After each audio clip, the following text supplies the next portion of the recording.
বন্ধুরা, সবাইকে good morning. দেখুন, ইলেকট্রিক হিটারটা ঝুলছে, ওটাকে রেখে দিয়েছি। আজকে চলে এসেছি উনুন ধরিয়ে গরম জল। এটা কিন্তু ইডলি না, এটার ভিতরে হচ্ছে গরম জল। সকাল সকাল গরম গরম ইডলি না খেয়ে আমরা গরম জলে চান করবো। দিয়ে শীতের দিনে সকালবেলায় গরম জলে চান করতে খুব ভালো লাগে।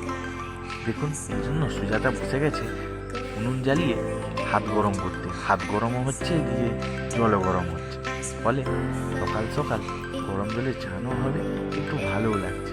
আমি তেল মেখে হাজির হয়ে গেছি খালি গায়ে আপনাদের কাছে। দেখুন, গরম ইডলির যে কন্টেনারটা, কত সুন্দর জল বাষ্প হয়ে উঠে আসছে। দেখুন, দেখি শীতের দিন সকালবেলায় যখন মানুষ কাঁপতে থাকে, তাকে এই গরম জলটায় হাত দিতে ইচ্ছা করবে না?